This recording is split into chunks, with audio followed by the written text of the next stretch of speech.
Hola, buenos días, buenas tardes, buenas noches o buenas madrugadas. Mi nombre es Juan Baren, soy sociólogo y doctor en Ciencias Sociales de la Universidad de Buenos Aires. Y soy coordinador del Grupo de Estudios Rurales y Grupo de Estudios de los Movimientos Sociales de América Latina. Y hoy vamos a tener una clase sobre la cuestión del extractivismo en la Argentina y las resistencias y alternativas que construyen los distintos movimientos sociales frente a este avance extractivo en nuestro país. Vamos a compartir un PowerPoint durante la clase como para ir orientándonos en algunos de los debates principales que tienen que ver con las características generales del extractivismo en la Argentina, sobre todo ligados a la actividad de hidrocarburos convencionales y no convencionales, a la megaminería y al modelo de agronegocios, que de alguna manera se despliegan por el conjunto del país, articulando un entramado que podemos llamar el modelo extractivo de desarrollo en la Argentina, ¿no? Y entonces vamos a ir viendo caso por caso diferentes movimientos sociales que resisten a este avance en sus territorios y a la vez que van creando, ¿no? Vamos a ver al final qué tipo de alternativas proponen estos movimientos sociales, estos sujetos y actores subalternos de los mundos rurales y urbanos. Y por último, vamos a ver cuáles son las miradas que tienen acerca del desarrollo del modelo extractivo diferentes actores de la sociedad actual. Que, bueno, vamos a compartir la pantalla como para poder trabajar. Un poco la idea es ver entonces esta idea del extractivismo en la Argentina. ¿Y qué es el extractivismo? ¿No? ¿Cómo podemos definir al extractivismo? Bueno, como una actividad que utiliza de forma intensiva los bienes comunes de la naturaleza, los recursos naturales. Es decir, que los utiliza y los procesa mínimamente para poder después comercializarlos como materias primas o commodities que suelen tener un precio internacional, que se va cotizando en diferentes bolsas o en sistemas financieros a nivel global. Y también tiene la característica de estos bienes comunes o esta naturaleza convertida como mercancía, no son renovables. Es decir, ese uso intensivo hace que, de alguna manera u otra, ese bien común, ese recurso natural, no pueda ser renovable. Esto es muy claro cuando hablamos de los hidrocarburos o de los minerales que se extraen a través de la megaminería, eh, que obviamente el proceso, digamos, natural para la recomposición de esos bienes comunes lleva millones de años. En cambio, bueno, en el caso del agronegocio, con la producción agrícola, eh, es discutible o está en discusión, digamos, el carácter extractivo de esta actividad, pero nosotros afirmamos que el agronegocio, por su lógica de uso tan intensivo de agua y la tierra, no le permite a la propia naturaleza regenerar el ciclo que le permita renovar el recurso agua y el recurso tierra, que es de alguna manera utilizado de una forma tan intensiva que le quita fertilidad a la tierra y el uso del agua es muy grande y a la vez termina contaminando gran parte de las fuentes de agua dulce, sobre todo las napas subterráneas, también lagos o ríos que están circundando las áreas donde el agronegocio se expande y genera diferentes impactos sociales, ambientales y sanitarios, y en este caso este impacto ambiental no le permite esta renovación del recurso agua y del recurso tierra, ¿no? Otra cuestión que tiene que ver con estas nociones claves del extractivismo es una idea acuñada por David Harvey, un geógrafo británico que retoma algunos debates de Marx y de Rosa Luxemburgo con respecto a la acumulación por desposesión. El capitalismo necesita acumular y reproducirse justamente a través del uso intensivo de estos recursos naturales, de estas materias primas, que le permiten reproducirse como sistema, ¿no? Además de la explotación de la mano de obra, de la fuerza de trabajo, necesita de la explotación de la naturaleza, ¿no? Y esa explotación se hace por una desposesión y un despojo de los territorios que son habitados por campesinos, pueblos indígenas, pueblos tradicionales de todo el mundo, donde el capitalismo necesita ampliar sus fronteras de las mercancías. Esta también idea se complementa con la idea de commodity frontiers que habla Jason Moore, en el capitalismo todo el tiempo va ampliando las fronteras productivas y las fronteras extractivas por sobre los recursos naturales y por sobre tierras o bosques, selvas que eran habitadas y practicadas de una manera diferente, que no estaban asociadas a la actividad productiva, o en este caso extractiva, del sistema capitalista, ¿no? Todo esto da la conformación de lo que podemos llamar un proceso de neoextractivismo en América Latina. ¿Por qué neoextractivismo? Porque de alguna manera tiene ciertas continuidades con las lógicas extractivas que se dieron a partir de la conquista de América por parte de diferentes potencias imperiales europeas, de 1492 en adelante, es decir, del siglo XV hasta nuestros días, sino que hoy adquiere nuevas características ligadas a la incorporación de nuevas tecnologías, de tecnologías de punta, tanto para son las técnicas de extracción de los recursos naturales o de los bienes comunes, así como también todo el proceso informacional, es decir, computacional, satelital, que coadyuva a la generación de estas nuevas lógicas del extractivismo en nuestro continente, ¿no? Esto implica también un reforzamiento de la primarización de la economía de los países latinoamericanos, es decir, esta idea de la dependencia de los países latinoamericanos con respecto al sistema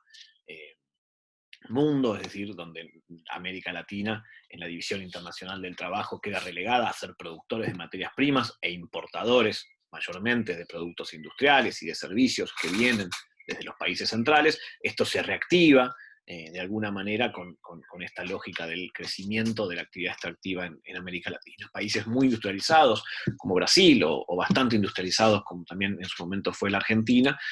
vuelven a tener una mayoría contundente en lo que exportan, por ejemplo, de materias primas, ¿no? Y dejamos de exportar tanto productos manufacturados. Entonces eso lo que hace genera una mayor dependencia de la economía de los países latinoamericanos. Esto mismo ocurrió en Brasil, en México, en Colombia y en otros países del continente,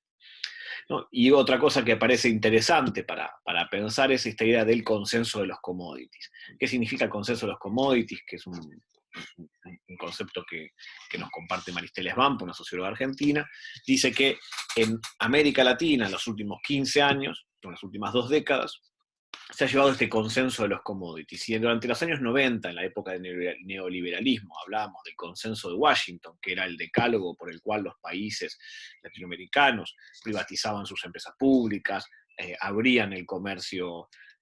del país hacia los mercados internacionales, generaba todo un proceso de desregulación interna de la economía, ¿no? Todo este proceso de neoliberalización de la economía, de la política en América Latina, que asumieron de manera conjunta todos los países de la región. Lo que pasa ahora es este nuevo consenso de los commodities que dice que la única posibilidad de desarrollo de América Latina se tiene que basar en el uso intensivo o el uso extractivo de los bienes comunes de la naturaleza. Y esto, dice Maristela Svampa, y nosotros compartimos esta mirada y este análisis, fue compartido por todos los países de la región latinoamericana. Es decir, tanto los países de carácter conservador y neoliberal, como así los países que tuvieron gobiernos desde los años 2000 hasta la fecha, de carácter progresista, o popular, o llamados de izquierda, o el pink tide, o el giro rosa de América Latina, asumieron también de manera acrítica este modelo de desarrollo extractivo que permitiría desplegar un andamiaje, digamos, económico basado en el uso intensivo de los recursos naturales, en el caso de los gobiernos progresistas, para una mayor redistribución de la riqueza, una distribución social, de inclusión de ciertos sectores que hasta entonces estaban relegados por las políticas neoliberales, y en el caso de los gobiernos conservadores o neoliberales, obviamente era para la mayor acumulación de las burguesías y de los empresarios nacionales, así como de las grandes empresas transnacionales, ¿no? En esas diferencias, todos los gobiernos igual asumen esta idea del consenso de los commodities como modelo de desarrollo, ¿no? Que genera una serie de impactos sociales y ambientales y sanitarios que vamos a ver en un ratito, ¿no? Todo esto implica también, entonces, como modelo extractivo, la idea de una territorialidad extractiva, una forma de construcción del territorio que tiene las empresas extractivas muy particular, ¿no? Por un lado, hay una territorialidad extractiva clásica, de enclave, ¿no? Intensiva, basada en un espacio geográfico determinado, como puede ser la actividad minera o megaminería, ¿no? Que se despliega en una zona determinada por el lugar donde se encuentra el recurso mineral el cual se está extrayendo. Digo, puede ser el oro, la plata, el cobre o potasio, de alguna manera es una zona relativamente, entre comillas, acotada a el enclave productivo o extractivo, ¿no? Los hidrocarburos tradicionalmente fueron también de esta característica, ¿no? Las clásicas economías de enclave. Por otro lado, vemos que hay una territorialidad extractiva más extensiva, ligada por ahí a lo que puede ser el modelo de los negocios, donde se despliega en un vasto territorio, en millones de hectáreas, un modelo productivo del monocultivo de la soja, de la palma africana, en otras zonas de América Latina, del maíz transgénico, etcétera, etcétera, que abarca una serie de territorios mucho más amplio que lo que son las clásicas territorialidades extractivas de enclave, ¿no? Entonces hablamos de una territorialidad extractiva de enclave y por otro lado una territorialidad extractiva extensiva, ¿no? Ahí vamos a ver cómo el fracking o este modelo no convencional de extracción de hidrocarburos, si bien se asocia más a la idea de enclave, tiene una lógica extensiva mucho mayor que la forma tradicional o convencional de extracción de petróleo y de gas, ¿no? Y esta territorialidad extractiva también genera lo que denominamos las zonas de impacto directo, es decir, aquellas zonas donde la actividad impacta directamente y genera todo un proceso de cambio en la territorialidad, de impacto ambiental y social muy fuerte, ¿no? Que puede haber poblaciones o no en esas zonas de impacto directo, y después zonas de impacto indirecto que tienen que ver con todas esas zonas adyacentes a la territorialidad o al espacio de extractivo, que implica ahí predominantemente bueno, eso, un impacto en las poblaciones que viven en las cercanías de esas actividades extractivas, ¿no? Y por último, esas dos zonas, hay una parte de esas zonas que se terminan transformando en zonas de sacrificio, es decir, zonas que una vez que termina la actividad extractiva o durante el proceso de la actividad extractiva, se van convirtiendo en zonas de sacrificio. ¿Qué quiere decir zonas de sacrificio? Zonas en las cuales ya no se puede reproducir la vida, no se va a poder reproducir ni siquiera una actividad productiva, extractiva, porque se agota el recurso, el mineral, el petróleo, el gas, o la propia tierra y el agua que se utilizaban para producir alimentos,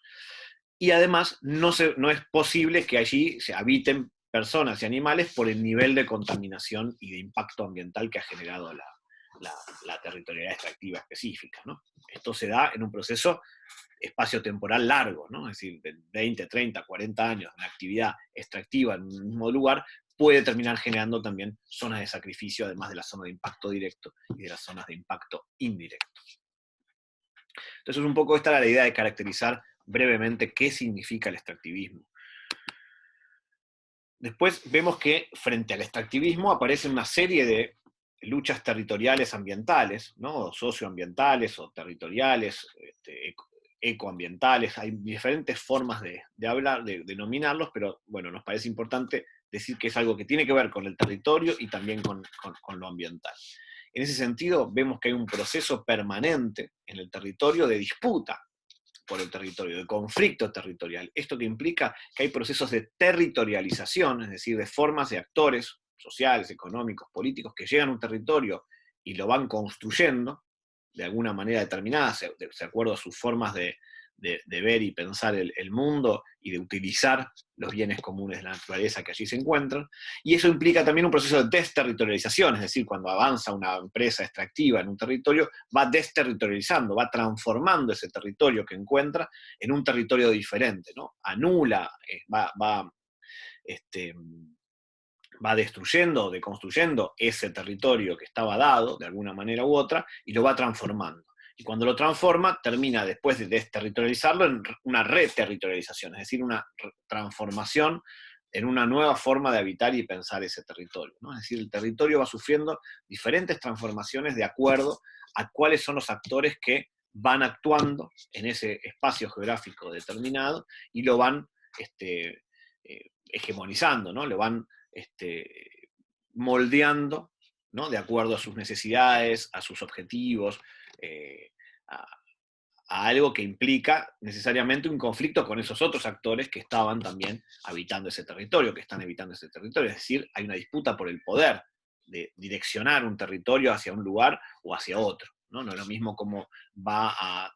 habitar un territorio unas comunidades campesinas o pueblos indígenas, a cómo lo va a habitar una empresa de hidrocarburos o una empresa de megaminera, ¿no? Entonces, todo este proceso muy complejo de cambios territoriales lo denominamos proceso de territorialización, desterritorialización y reterritorialización, que es un poco un trabalenguas, pero nos permite ver de manera dinámica estos procesos de disputas territoriales, ¿no? Lo que vemos también dentro del marco de los últimos 20 años en América Latina es que hay un proceso de ambientalización de las luchas, es decir, lo que Maristela Svampa también denomina giro ecoterritorial de las luchas. Quiere decir que muchas luchas que antes venían de alguna manera dispersas, empiezan a encontrar una articulación común a partir de esta demanda ecoterritorial, ¿no? Esta demanda por el territorio y por la defensa de una biodiversidad y de un medio ambiente sano, sustentable, que no tenga contaminación, que no sea destruido, ¿no? Que pueda haber una renovación de esos bienes comunes de la naturaleza, implica un proceso de articulación donde distintos actores que antes luchaban por demandas específicas, le hace movimientos campesinos, pueblos indígenas, asambleas ambientales, organizaciones, ONGs, ¿no? Organizaciones no gubernamentales, u otro tipo de organizaciones de la sociedad civil, ¿no? Incluso de sectores urbanos que se organizan por diferentes demandas, empiezan a encontrar en esta idea de lo ecoterritorial o de lo territorial ambiental un lenguaje común, ¿no? Y ahí se da una articulación entre movimientos sociales y nuevos entramados rururbanos, es decir, articulación entre movimientos sociales que hasta entonces no trabajaban de manera conjunta, como pueden ser movimientos campesinos y sectores populares urbanos, ONGs ambientalistas y pueblos indígenas, ¿no? Y empiezan a haber un entramado y una agenda común que mezcla movimientos sociales urbanos con movimientos sociales rurales. Y esto es una novedad interesante que se empieza a producir con mayor fuerza, si bien existían lazos y vasos comunicantes entre todos estos actores, hace 20 años que empieza eso a fortalecerse. Otra característica que tienen estos movimientos sociales o estas articulaciones de movimientos sociales, redes de movimientos sociales, tiene que ver con los procesos de búsqueda de autonomía, de trabajar y construir no sin negar al Estado, ¿no? Sino articulándose con él, proponiendo políticas públicas, dando disputas adentro del Estado, pero también, y con mucha fuerza, por fuera del Estado o a distancia del Estado, ¿no? Por otro lado, una práctica de cierta tendencia a la horizontalidad, es decir, a trabajar sin grandes liderazgos o por lo menos sin grandes lógicas organizativas que terminan verticalizando y burocratizando los procesos organizativos y de lucha, ¿no? Sino que tienen como una mirada más hacia la horizontalidad, hacia la democracia directa, hacia la cuestión asamblearia de decisión colectiva, de aquello que se va a hacer o dejar de hacer como movimientos sociales, y también una propensión a la acción directa, es decir, a generar en el espacio público acciones disruptivas, que frenen o corten las actividades extractivas o la circulación de esas mercancías que son extraídas en los territorios, ¿no? Eso quiere decir cortes de ruta, tomas de establecimientos extractivos, tomas de pozos de gas o de petróleo, impedimento de la acción minera en una montaña determinada, una zona determinada, denuncias o frenos a las fumigaciones que se puedan hacer con glifosato, por ejemplo, con el modelo Sojero de Desarrollo en Argentina, etcétera, etcétera, que van generando movilizaciones, tomas de plantas semilleras, etcétera, etcétera, que son un repertorio de acciones y de acciones directas disruptivas muy interesantes que fueron construyendo a lo largo de estos últimos 20 años estos movimientos sociales territoriales ambientales, ¿no? Por otro lado, otra característica interesante es la dinámica de entre lo local y lo global, ¿no? Que aparece muchas veces en tensión entre una lucha muy localizada con respecto a determinado emprendimiento minero, de determinada empresa de hidrocarburos que actúa en un territorio específico, lo mismo con la cuestión de la soja, un pueblo que es fumigado, o actores que luchan contra la planta de semillas de Monsanto en Córdoba, que tiene una acción claramente local, pero que a la vez construye ciertas redes que llegan incluso a lo global, ¿no? Naciones globales contra el agronegocio, contra Monsanto como empresa simbólica del agronegocio a escala global, o contra YPF Repsol o YPF a secas, o contra Chevron como empresa de hidrocarburos también muy implicada en diferentes lugares del globo como agente contaminador y destructor del medio ambiente. Lo mismo pasa con la cuestión de la megaminería, ¿no? Y Barrick Gold, por ejemplo, una de las empresas más señaladas como con los efectos contaminantes que ha generado en los territorios a escala global, y eso genera una red global también de luchas y articulaciones, ¿no? Que no siempre se da de la manera mejor, ni fluye tanto como uno quisiera, pero que efectivamente existen, y existen también en tensión, con esa tensión en encerrarse en algo muy local y no tener relaciones o redes con otros movimientos que están haciendo luchas similares, ¿no? Otra característica interesante que se plantea al analizar este tipo de movimientos tiene que ver con el nuevo protagonismo de las mujeres y de los ecofeminismos latinoamericanos, es decir, un protagonismo de las mujeres con respecto a lo que son las luchas por el medio ambiente y por el territorio, donde se han puesto como protagonistas principales muchas veces de estos movimientos, donde muchas de las son lideresas mujeres o referentas mujeres las que llevan la voz de estos movimientos o la referencialidad de estos movimientos hacia adentro del movimiento, pero también hacia afuera y hacia el conjunto de la sociedad. Y por otro lado, también en los últimos 10 años vemos también un nuevo protagonismo de las juventudes rurales y urbanas en estos procesos de lucha, ¿no? Tanto los movimientos campesinos como los movimientos afrodescendientes en América Latina, o en los pueblos indígenas, vemos que hay una renovación de liderazgos cercanos a las nuevas generaciones, y eso también se da en los procesos de las luchas territoriales ambientales urbanas. Como ejemplo, en Argentina tenemos a Jóvenes por el Clima, que emergió en los últimos 2 o 3 años con mucha fuerza, generando con chicos y chicas muy jóvenes, ¿no? De 18, 16, 20 años, protagonizando luchas y articulando luchas y generando redes entre ese movimiento social urbano con los movimientos sociales rurales, como comentábamos recién, ¿no? Entonces, todo eso son características muy importantes e interesantes que estamos viendo de estas luchas territoriales ambientales en la Argentina y en el contexto latinoamericano. Algunos marcos de interpretación de la acción colectiva, ¿no? De esta acción territorial ambiental de los movimientos, tiene que ver con estos lenguajes comunes que se fueron construyendo. Cuando hablábamos de las redes y de los espacios comunes que se iban construyendo entre los movimientos sociales, podemos ver esta idea de los bienes comunes de la naturaleza, una forma de nominar a la naturaleza no como una mercancía, no como un recurso natural, sino como un bien común, como un espacio común, como una forma de vivir y articularse con la naturaleza en términos de solidaridad, reciprocidad, y donde todos podemos usar y vivir de la naturaleza, pero también respetándola, regenerándola, etcétera, etcétera, y eso aparece como uno de esos lenguajes o marcos de interpretación comunes, ¿no? Por otro lado, la idea de justicia ambiental, ¿no? De que y los derechos de la naturaleza, que empieza a haber todo un proceso de derechos a tener un ambiente sano, en el cual como seres humanos podamos vivir, pero también que la naturaleza es sujeto de derechos, y esto empieza a ser un gran debate desde los movimientos sociales, pero también en las jurisprudencias locales, nacionales e internacionales. Esta idea del buen vivir o el vivir bien, que tiene que ver con una noción de los mundos indígenas andinos de América Latina, de los pueblos quichua y aymara principalmente, el Sumac Causa y quichua y el Sumac Camaña aymara, que implica justamente desde la cosmovisión de estos pueblos indígenas un relacionamiento con la naturaleza basado en estas ideas de solidaridad y de reciprocidad. Por otro lado, aparece también con fuerza la idea de soberanía alimentaria, y en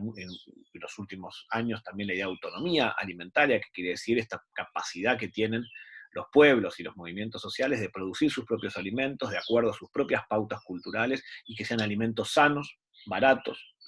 y que no estén ligados a las grandes corporaciones de alimentos, tanto de producción como de comercialización de alimentos, ¿no? Por otro lado, empieza a haber un nuevo debate, un viejo debate, perdón, que aparece como novedad en la Argentina, que tiene que ver con la reforma agraria, o una revolución agraria, o una reforma agraria popular e integral, como plantean muchos movimientos campesinos, que tiene que ver con el reparto de la tierra, pero también otra forma de entender ese territorio que está en disputa para poder producir. Es decir, que la reforma agraria no es ya solamente el necesario reparto de tierras para acabar con la desigualdad social, sino también la necesidad de pensar esos territorios rurales desde un lugar integral, diferente, que implique tierra para producir y para trabajar, pero también territorios para pensar esquemas de salud comunitaria, de educación popular, de espacios de autodeterminación y autogobierno, ¿no? de autogestión territorial de esas tierras que son necesariamente repartidas para para que la estructura agraria sea menos desigual, ¿no? Es decir, tiene que ver con una forma de cómo se va a producir, qué tipos de alimentos, cómo se va a comercializar, y no es solamente un mero reparto de tierras como fueron muchas de las reformas agrarias en América Latina durante el siglo XX. ¿No? Y por último, una cuestión que aparece con mucha fuerza ya desde hace 20 años, pero que hoy está en el centro del debate público con respecto a estos temas de lo ambiental y lo territorial, que tiene que ver con la agroecología, que es decir, una forma de producción de alimentos, también relacionado con todos los elementos que vimos hasta recién, con las formas del buen vivir o el vivir bien, este relacionamiento con la naturaleza que implica producir alimentos sin el uso de insumos químicos o de origen industrial, sino utilizando los propios insumos que la naturaleza brinda para ponderar ciertas plantas que llamamos cultivos, que son las cuales nos van a generar alimentos, por sobre aquellas otras plantas que a veces nominamos como yuyos o malezas, que en realidad son otras plantas que compiten con las que nos van a proveer de alimentos. Entonces una forma mucho más amigable, entre comillas, para controlar a esas otras plantas que compiten con las que van a producir alimentos, pero sin contaminar el medio ambiente, ¿no? Y sin generar contaminaciones en los alimentos que después puedan provocar incluso problemas de salud en el consumo humano o animal al que le demos a esos cultivos, ¿no? Entonces la agroecología está pensando de manera integral el proceso productivo en relación con una naturaleza con la cual se siente parte el productor y no es solamente la naturaleza un objeto a ser mercantilizado, ¿no? La agroecología implica un cambio radical del sistema de producción de alimentos, pero también implica una crítica radical a la lógica capitalista de producción de alimentos y a la lógica capitalista de organizar la sociedad, ¿no? Plantea otros esquemas de comercialización, etcétera, etcétera. Entonces, todo esto son algunos de los lenguajes que hay de estos movimientos sociales que están interpelando y resistiendo y creando alternativas al modelo extractivo. El modelo extractivo en Argentina, como decíamos al principio, podemos diferenciarlo entre el de hidrocarburos, el de la megaminería y el de agronegocios. Es decir, hay otros modelos extractivos en Argentina que no vamos a trabajar en esta clase, pero que también son interesantes para analizar, ¿no? Como puede ser el modelo forestal, las hidroeléctricas, hay un montón de actividades, o el extractivismo urbano con la especulación inmobiliaria. Bueno, nos vamos a focalizar en estos tres que son, me parece, los clivajes más importantes del modelo extractivo en nuestro país. Por un lado, los hidrocarburos. Tenemos los hidrocarburos convencionales y los no convencionales, ¿no? Los convencionales ya los conocemos, son aquella extracción de petróleo y de gas que se realiza por medio de la perforación de pozos verticales que van llegando al lugar donde se encuentra el reservorio de gas y petróleo, que fue algo que la naturaleza fue construyendo, entre comillas, durante millones de años con vegetales y animales muertos que se fueron descomponiendo y generando esas partículas de hidrocarburos, sea gas o petróleo, ¿no? Acá tenemos las distintas cuencas, ¿no? O distintos cuencas productivas o no productivas en todo el país, ¿no? Como vemos, las cuencas rosas son las cuencas actualmente productivas, las cuencas azules son aquellas que existen en el mar, es decir, en lo que sería el mar argentino, la plataforma submarina, que tampoco están productivas, pero se sabe que efectivamente ahí existen reservas de gas y petróleo. Y las pequeñas zonas, o no tan pequeñas, digamos, en el noreste es la más grande, cuencas aún no productivas que tienen mucho menos cantidad de petróleo, ¿no? Pues tenemos algunas pequeñas cuencas en otras zonas del país, incluso en la provincia de Buenos Aires, la cuenca del Salado, etcétera, que permiten decir cuál es el reservorio de hidrocarburos, ¿no? En la zona neuquina es donde aparecen, además de estos reservorios de petróleo convencional y de gas convencional, aparecen, sobre todo en la zona neuquina, o en la cuenca neuquina, los petróleos no convencionales. En la formación Vaca Muerta, que es esta formación que abarca gran parte de la provincia de Neuquén, el norte de la provincia de Río Negro y el sur o suroeste de la provincia de Mendoza. Esta formación de Vaca Muerta es la principal formación donde contiene los mayores yacimientos de petróleo y gas no convencional. ¿Qué quiere decir esto de petróleo y gas no convencional? Esta es Añelo, que es la ciudad cabecera de Vaca Muerta, ¿no? Que es una ciudad que está en proceso de pleno crecimiento y expansión urbana por este boom, entre comillas, del petróleo y el gas no convencional, del fracking, que generó que pasara de muy pocos habitantes a tener más de 10.000 habitantes en 10 años, ¿no? Entonces está generando también un problema, un impacto urbano, ambiental y sanitario muy fuerte. Y ahora vamos a ver qué es esto de la técnica del fracking, ¿no? El fracking es esta fractura hidráulica que no solo hace la fracturación vertical, como vemos acá en el pozo de petróleo, sino que genera una fractura o una perforación horizontal. Una vez que llega a determinada profundidad de metros, empieza a generar una fractura horizontal que lo que va permitiendo es ir fracturando las rocas o las arenas compactas que contienen adentro partículas de hidrocarburos, sea de gas y de petróleo, y lo que hace es ir liberándolas hacia la superficie por medio de la perforación, ¿no? Para eso se inyectan millones de litros de agua mezclados con productos químicos que aceleran, un fluido que acelera el envío de los hidrocarburos hacia la superficie, y a la vez con harina que también hace que esa fractura sea cada vez mayor. Entonces, eso hace que hidrocarburos que por la lógica convencional o la forma de extracción convencional antes se llevaban a la superficie, ahora, además de ese petróleo convencional, se puede sacar este petróleo no convencional que hasta entonces no se podía sacar. Esto implica muchos más costos de producción y de exploración y de explotación de los hidrocarburos convencionales, es decir, la inversión es 10 veces mayor que en el no convencional, que en el petróleo convencional, pero a la vez también genera aún más contaminación. Si ya la lógica extractiva de hidrocarburos generaba grandes impactos ambientales y sanitarios, la lógica de la fractura hidráulica implica aún mayores problemas ambientales. Sobre todo tiene que ver con esta idea de la fractura que genera que haya filtraciones permanentemente de hidrocarburos que son liberados de las rocas en las que estaban compactados o de las arenas en las que estaban encerrados y se vayan filtrando hacia fuentes de agua subterráneas, y de todas las napas de agua subterránea empiezan a ser contaminadas por los propios hidrocarburos que se filtran y no llegan a la superficie extraídos por el pozo, así como los fluidos de perforación que mezclan diferentes químicos con el agua y con la arena, que van generando también contaminaciones de esas aguas subterráneas, ¿no? Y a la vez también esto termina generando también filtraciones en las fuentes de agua dulce, escasas, que hay en la zona de Vaca Muerta, pues una zona semiárida, y utilizan también mucha agua en una zona donde la escasez de agua es de por sí un problema estructural, ¿no? Entonces todo esto genera un montón de problemas ambientales muy fuertes en toda la región. Ahora vamos a ver cómo es una estación,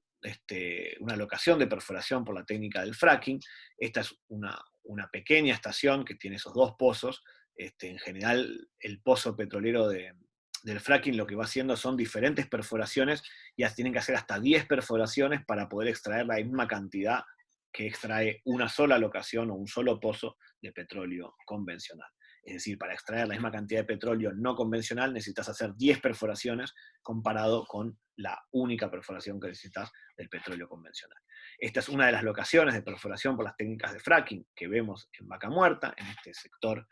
de una estepa patagónica o una meseta patagónica semiárida. Y acá vemos un mapa, ¿no?, de Google Maps, donde vemos que cada una de estas pedacitos más blanquecitos son este tipo de locaciones que veíamos antes. Es decir, esta locación se traduce en el mapa con esta serie de locaciones en lo que muchos de los habitantes de la zona de Anielo terminan diciendo estamos dejando Vaca Muerta como un queso gruyère, ¿no?, como un queso totalmente lleno de agujeros y perforaciones permanentes, ¿no? En todas estas zonas donde vemos que están las locaciones, también vamos a ver cómo ahí habitan algunas comunidades mapuche y puestos de crianceros o campesinos productores de ganado menor, ¿no? Las empresas transnacionales que actúan en la zona van cambiando permanentemente, pero las principales son YPF, como empresa estatal de petróleo, Pan American Energy, Total, que es de capitales franceses, Shell, de capitales anglo-holandeses, Chevron, de capitales norteamericanos, Petrobras, de capitales brasileños, Exxon, de capitales norteamericanos, o ahora Axion también, así como también la empresa petrolera china. En su momento tenía intereses también PDVSA, que no llegó a actuar, y algunas empresas transnacionales más, como British Petroleum, que están actuando en todo este entramado de petróleos no convencionales, de hidrocarburos no convencionales, perdón, ¿no? Entonces ahí vemos también cómo el Estado-Nación tiene un rol importante, no solo a través de YPF y de GIP, que es la empresa de gas y petróleo de Neuquén, que también tiene yacimientos y locaciones propias, que va haciendo convenios con distintas empresas transnacionales para su explotación, sino que el Estado-Nación asume la idea fuertemente de Vaca Muerta como una de las posibilidades de generar desarrollo en la región de Neuquén, Río Negro y Mendoza, pero también como todo el país. Es decir, Vaca Muerta puede salvar al país porque puede ser la que le obtenga los dólares frescos que necesita para un prometido desarrollo industrial, en esta idea de la promesa del dorado, ¿no? La promesa de que siempre va a haber algo, algún recurso natural, en este caso el petróleo no convencional, que nos va a terminar salvando y desarrollando como país, ¿no? Un poco como lógica o parte de lo que denominábamos antes el consenso de los commodities. Y esto lo asumieron tanto el gobierno de Cristina Fernández de Kirchner cuando se descubre el yacimiento de Vaca Muerta en 2010, como el gobierno de Macri, que prometió que con Vaca Muerta íbamos a desarrollar el país, y ahora el gobierno de Alberto Fernández, que también pretende utilizar los recursos de Vaca Muerta para desarrollar el país y salir de la crisis de la pandemia y la crisis económica, ¿no? Todo el tiempo aparece el Estado-Nación reforzando esta promesa de desarrollo a través de la explotación de hidrocarburos no convencionales en Vaca Muerta, ¿no? ¿Cuáles son las resistencias al fracking? Bueno, son diversas. Por un lado, en los sectores urbanos apareció una multisectorial contra el fracking en la provincia de Neuquén, que tuvo su mayor punto de desarrollo en el año 2013 frente a lo que fue el pacto entre YPF y Chevron para la explotación de hidrocarburos no convencionales en Vaca Muerta, y que se articuló a su vez con las comunidades mapuche, con los puestos crianceros, con organizaciones ambientales, organizaciones sindicales, estudiantiles, sindicatos estatales, sindicatos de maestros, fábricas recuperadas como Sanón, ¿no? Fue una articulación muy interesante, multivariada, variopinta, de muchos movimientos sociales y de gente suelta que se articuló en esta multisectorial contra el fracking en defensa del agua y del territorio, ¿no? Esto sigue como articulación al día de hoy, aunque con mucha menos capacidad de movilización como la que tuvo en el año 2013. ¿No? Por otro lado tenemos a los crianceros o puesteros, que son campesinos, pequeños productores que crían sobre todo cabras o ovejas, ¿no? Que utilizan para el cuero, digamos, y la carne para vender como alimento, y que tienen por ahí el control de 10.000 hectáreas, 15.000 hectáreas, 8.000 hectáreas, que son las que les permiten tener 1.000 cabezas, 400 cabezas, 500 cabezas de ganado, 2.000 cabezas de ganado, que es lo que le permite sobrevivir apenas con lo mínimo indispensable para reproducir su vida campesina a lo largo del año, ¿no? Esos que viven en estas zonas bastante inhóspitas, ¿no? En términos climáticos, de acceso al agua, de acceso a los servicios públicos, etc., viven en una zona que ha sido avasallada y avanzada por parte de las empresas de hidrocarburos permanentemente, ¿no? Entonces estos productores resisten de manera más individual, aunque hay algunos procesos pequeños de articulación entre puesteros, el avance de las empresas, o negocian con las empresas algún tipo de compensación por el uso de esos territorios, de los cuales por ahí no son dueños, pero que los habitan hace 80, 100 años, sus familiares o antepasados estaban habitándolos ahí, ¿no? Por otro lado tenemos las comunidades mapuche, las principales 4 que están en la zona de mayor expansión de los hidrocarburos no convencionales son las comunidades mapuche de Lof Painemil. Lof significa mapuche en el idioma mapuzungún, en idioma mapuche, Lof Painemil, la Lof Kaisi Paixin, Lof Campo Maripe y Lof Futatrayen. Es decir, estas 4 comunidades con distintos niveles de organización, con distintas trayectorias históricas en la zona, algunas de mayor permanencia en el tiempo, es decir, que son comunidades como tales, redefinidas como tales de hace decenas de años, y otras de conformación más cercana, de un proceso de regeneración identitaria, de reconstrucción de la identidad y la cultura mapuche, que se te viene dando en los últimos 30 años con mucha fuerza en toda la zona patagónica argentina y también de lo que hoy es Chile. En empiezan también a luchar y a reivindicar sus derechos ancestrales por sobre los territorios. Es decir, empiezan a luchar por el reconocimiento identitario y cultural este, que le otorgan tanto la Constitución Nacional como los convenios internacionales firmados por Argentina, como el convenio 169 de la OIT, que también implica el derecho a la consulta libre, previa e informada, es decir, cualquier acción que se haga en los territorios indígenas tiene que ser consultada a las comunidades que allí habitan, cosa que no ha hecho casi nunca las empresas de hidrocarburos en la zona, ni tampoco el Estado Nacional. Entonces se da todo un proceso de disputa territorial, de ocupación, de plantas petroleras y de los petroleros, las empresas petroleras avanzando por sobre el territorio mapuche, procesos de represión muy fuertes donde intentan desalojar o encarcelar a los habitantes de las comunidades mapuche. A su vez, la organización mapuche no solo tiene una articulación local, sino que tiene una articulación a nivel provincial, que es la Confederación Mapuche del Neuquén, que también ha realizado acciones de protesta, por ejemplo, mientras intentaban desalojar el LOF Campo Maripe, se organizaron en Neuquén Capital, y otros integrantes de otras comunidades mapuches fueron hasta la sede de la Gendarmería Nacional, que estaba atacada y queriendo despojar o desalojar la comunidad de Campo Maripe, y tomaron la sede central de la Gendarmería en represalia. Dijeron, hasta que no salgan de la comunidad de Campo Maripe, nosotros no nos vamos de esta toma simbólica que hicieron en el cuartel de Gendarmería Nacional. Entonces, digo, ese tipo de acciones permanentemente ocurren en el territorio, de ida y vuelta entre un actor y el otro, en esa disputa territorial, en este proceso que hablábamos al principio, de territorialización, desterritorialización y reterritorialización, lo podemos observar permanentemente en toda la zona de Vaca Muerta. Cada uno de estos LOF tiene una forma también distinta de negociar y de disputar con las empresas de hidrocarburos, ¿no? Lo mismo como lo hace Campo Maripe, que como lo hace Painemil, o Caixi Paixin, o Fruta-Trayén. Cada una, si bien en algunos casos tienen articulaciones entre sí y otras no,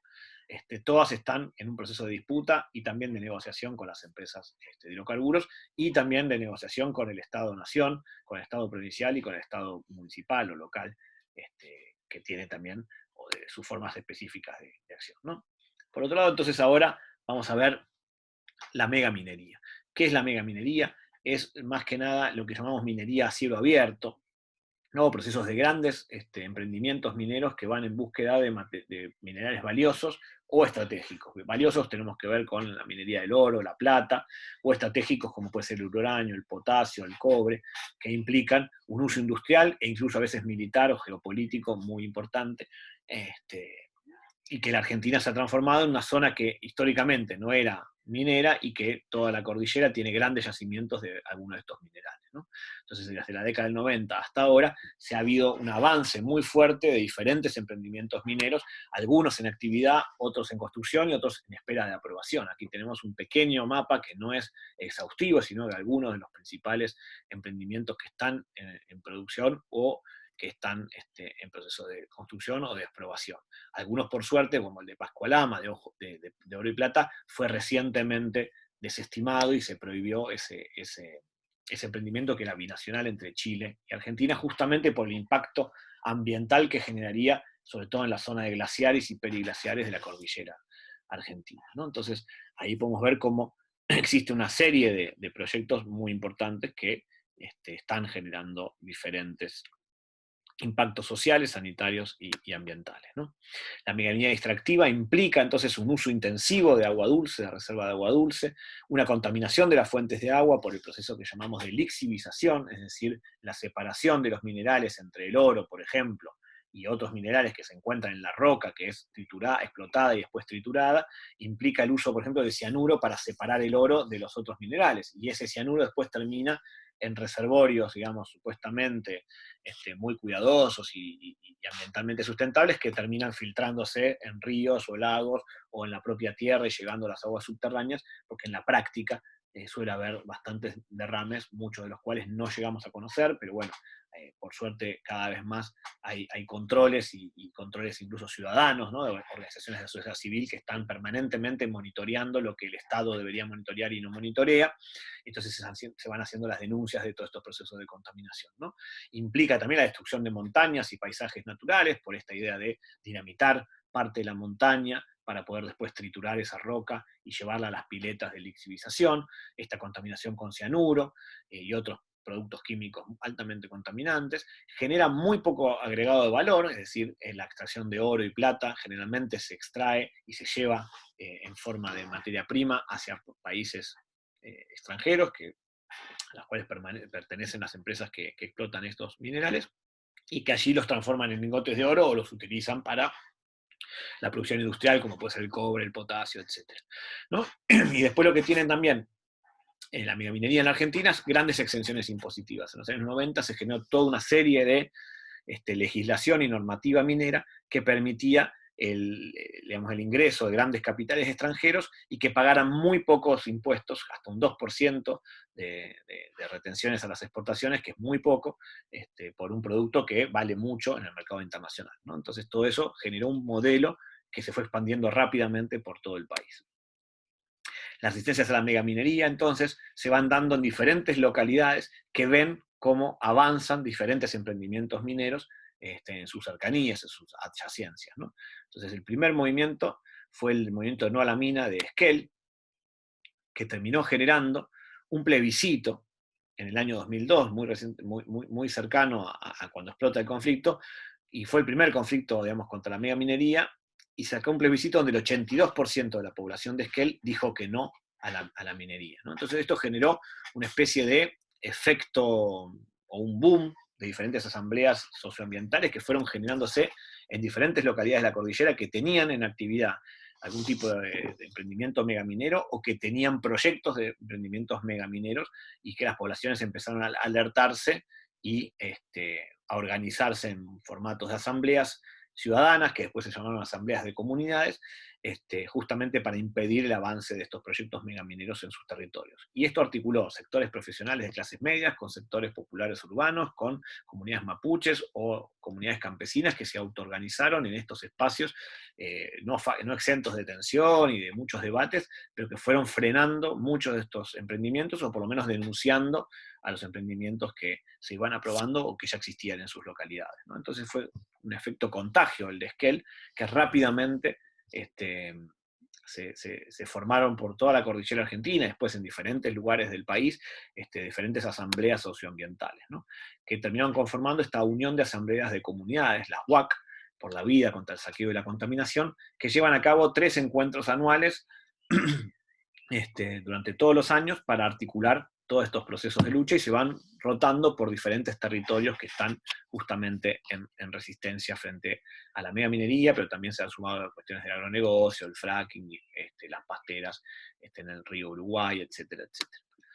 ¿no? Por otro lado tenemos el modelo de agronegocio. El modelo de agronegocio es un modelo que se ha instalado en el país a partir de la década de los 90 y que implica 4 grandes pilares, ¿no? Por un lado, un pilar financiero, un pilar productivo, un pilar organizacional y un pilar científico-tecnológico. El agronegocio es una nueva forma de pensar y de llevar a cabo la producción agropecuaria, que se transformó en el modelo hegemónico entre los años 90 y fines de los años 2000, y que hoy no solo permanece, sino que sigue expandiéndose. Está basado, por un lado, en la incorporación financiera de un montón de actores que empiezan a invertir en la producción de alimentos como una forma de resguardo de capital, es decir, de compra de tierras que permitan cierta especulación y resguardo de valor frente a las crisis internacionales a nivel financiero. Por otro lado, implica una tasa de retorno muy alta, porque la soja en los últimos 2 décadas subió muchísimo en su cotización internacional, por ejemplo, entonces eso permitía un gran retorno de beneficios. Ahora bajó un poco en términos internacionales, entonces esa cuestión financiera también dejó de tener tanta rapidez, pero efectivamente es un factor muy importante que no aparecía con tanta fuerza en los modelos anteriores de desarrollo agrario. Una lógica productiva diferente que tiene que ver con la incorporación de nuevas tecnologías, sobre todo la biotecnología y las semillas transgénicas, que vamos a ver cómo se va eso en el pilar científico y tecnológico, también con la idea de siembra directa, que es una forma de sembrar que se ahorra pasos y que supuestamente es más sustentable con el medio ambiente y que le permite generar, por ejemplo, 2 cosechas anuales en vez de una, ¿no? Uno puede sembrar soja y después trigo, o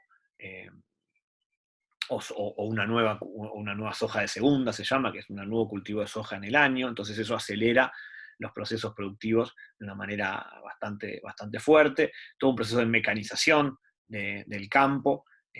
quitando mano de obra y acelerando ciertos procesos productivos para la siembra y la cosecha, el uso de agroquímicos como el glifosato, agrotóxicos que generan rápidamente la destrucción de otras plantas o llamadas malezas, pero que, bueno, que le permite también ahorrar tiempos y mano de obra. Y organizacional, porque lo que termina generando es una nueva forma organizativa, donde ya no es la gran empresa o el gran terrateniente el que maneja todo el proceso del negocio agropecuario, sino que son empresas mucho más modernas, entre comillas, trabajando en red, con contratistas, con alquiler de tierras en vez de compra de tierras. Es decir, se hace todo un proceso, digamos, mucho más dinámico, ligado a las nuevas formas de los negocios globales, conectado o interconectado a escala global, con diferentes actores, tanto desde las semilleras como las comercializadoras y en el medio los productores, que generan redes o nodos de trabajo mucho más horizontales, entre comillas, y con actores interconectados, que genera todo un proceso organizacional diferente al modelo anterior de producción agropecuaria, que era el modelo agroindustrial, ¿no? Mucho más vertical, con grandes empresas acopiadoras y con muchos productores desperdigados, ¿no? El modelo organizacional del agronegocio genera una nueva dinámica en el esquema de negocios que es interesante para analizar y que implican algunos cambios justamente en las lógicas de cómo implica o qué es lo que implica la posesión o no de la tierra, el uso de las nuevas tecnologías, etc., ¿no? Y en este sentido, el pilar científico-tecnológico da cuenta de todos los avances, tanto en las maquinarias, pero sobre todo en las semillas y en los agrotóxicos y fertilizantes que se utilizan, que implican todo un cambio en la lógica productiva, ¿no? En los últimos años se ha incorporado también a este pilar científico-tecnológico todo lo que serían las herramientas informacionales o computacionales, satelitales, que permiten prever los cambios de clima, cómo están los suelos, cómo están los cultivos, y se monitorea todo con drones, satélites, etcétera, donde también el ingeniero agrónomo, en vez de estar en el terreno, lo que hace es analizar los datos que te genera esta big data, entre comillas, satelital, informacional, ligada al agronegocio, ¿no? Que todo esto también lo que implica, todos estos pilares, es que la cantidad de dinero a invertir es cada vez mayor, entonces solamente los medianos y grandes actores del modelo agropecuario son los que pueden incorporarse de manera real a este nuevo modelo de producción, ¿no? Y esto genera, acá vemos un mapa que se ve un poco pequeño, diferentes impactos sociales y ambientales y resistencias en todo el cono sur, ¿no? Toda la zona verde, digamos, las plantaciones de soja en todo el cono sur, en Brasil, Uruguay, Argentina, Bolivia y Paraguay, lo que es conocido como la República Unida de la Soja o la República Tóxica de la Soja,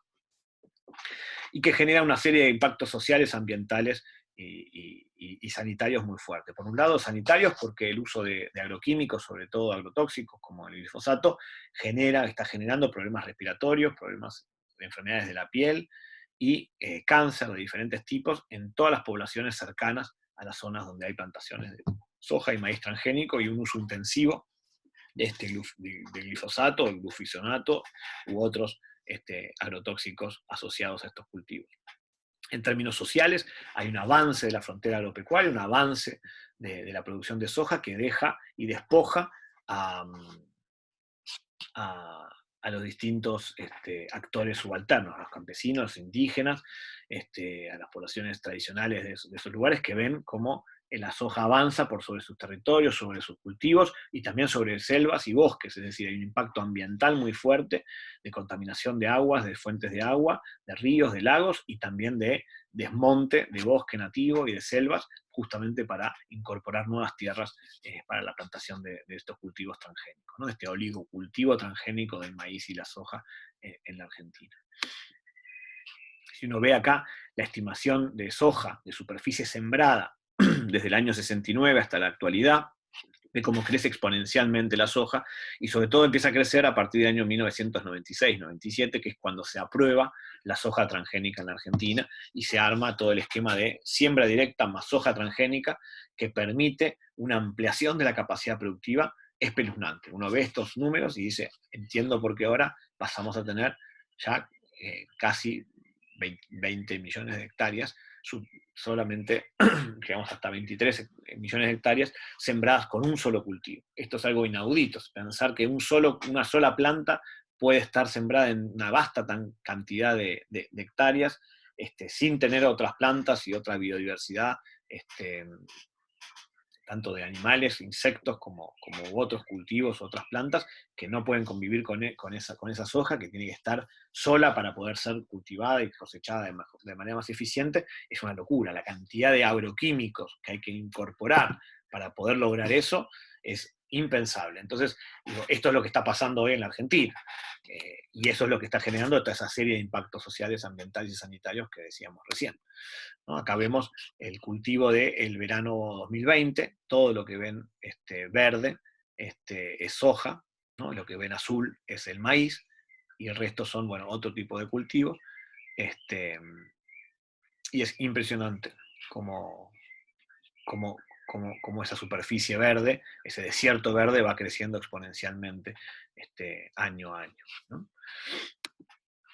Entonces vemos que hay una serie de resistencias al modelo de agronegocios, que están ligados tanto a las empresas de semillas como Monsanto, como a los grandes productores de soja y maíz, y a las grandes exportadoras de cereales y oleaginosas, ¿no? De soja, como Cargill y otras, Mujibón, etcétera, etcétera, ¿no? Por un lado vemos a los movimientos campesinos que se organizan y luchan en defensa de sus territorios y sus comunidades, ¿no? Con una lógica de producción propia, ¿no? Realizan movilizaciones, tienen articulaciones a nivel nacional, incluso a nivel internacional, y como la CLOC, ¿no? La Coordinadora de Organizaciones Latinoamericanas del Campo, o la Vía Campesina, que generan espacios de lucha global frente a estos avances del agronegocio. También tenemos los pueblos indígenas, que se han ido reconfigurando en los últimos años, cada vez con más fuerza, ¿no? Una articulación por pueblos y regiones, es decir, los pueblos mapuche, los pueblos coya, guaraní, cuom, wichi, etc., y a la vez también a escalas provinciales. No han tenido una organización fuerte a nivel nacional, sino son articulaciones muy débiles que no terminan durando en el tiempo. Ese es como un déficit que tiene el movimiento indígena, pero después, por otro lado, tiene mucha potencia en sus territorios y en sus comunidades, ¿no? Un proceso de regeneración y de reidentificación identitaria muy fuerte, y que en parte disputan justamente con el avance del agronegocio o también de otros procesos extractivos.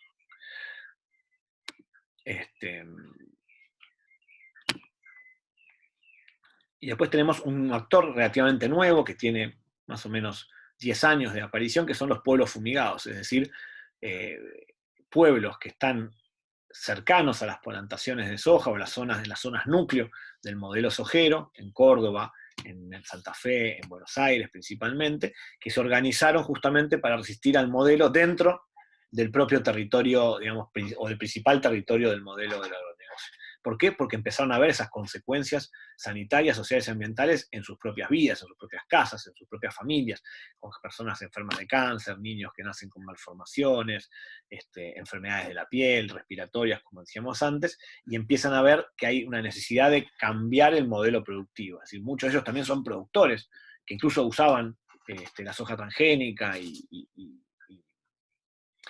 los agrotóxicos, y que vieron que eso estaba también dañando su propia tierra, su propio patrimonio familiar, y empezaron a virar hacia otras lógicas productivas ligadas, por ejemplo, a la agroecología. Entonces, todo eso terminó dando un conglomerado de una red de pueblos fumigados de Buenos Aires, de Santa Fe, de Córdoba, que tienen sus encuentros anuales, al igual que lo que tienen las UAC, que comentábamos antes con respecto a la megaminería. Después tenemos movimientos ambientales, que están ligados más a sectores urbanos que se preocupan por el tema del medio ambiente. Tenemos desde ONGs como, no sé, Greenpeace u otras acciones, otras ONGs de carácter ambiental, ecológica, pero también algunos movimientos como Jóvenes por el Clima, que nació con una acción climática global liderado por una estudiante sueca, ¿no? Greta, que inauguró, digamos, un movimiento de concientización y de acción directa de jóvenes y jóvenes alrededor de todo el planeta, justamente para frenar la crisis de cambio climático y ambiental que está azotando nuestro planeta, y eso generó un efecto también contagio en diferentes lugares del mundo, donde aparecieron este tipo de organizaciones juveniles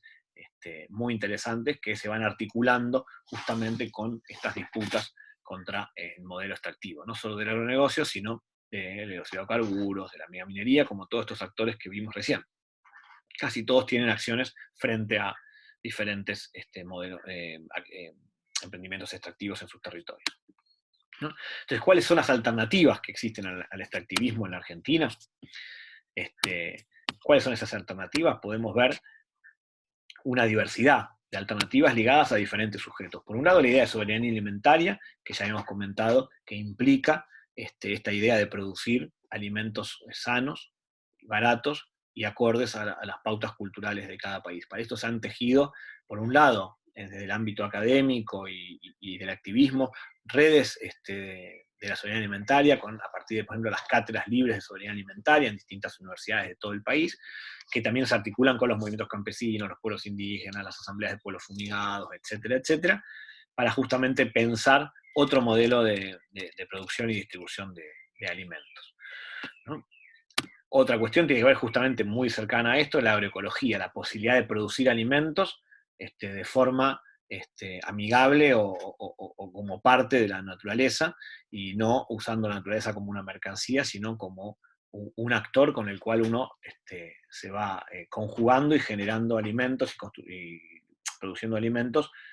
sanos, es decir, sin agrotóxicos, sin insumos industriales externos a la propia lógica de la finca agroecológica o de la granja agroecológica. Ustedes pueden ver en esta foto la diversidad de cultivos y de articulaciones que hay entre un cultivo y el otro, que se van cuidando que tal insecto no aparezca porque la otra planta los ahuyenta, o una planta deja ciertos nutrientes en la tierra y otros saca esos nutrientes pero deja otros, y así se van articulando y retroalimentando, ¿no? Es decir, es una mirada integral de la producción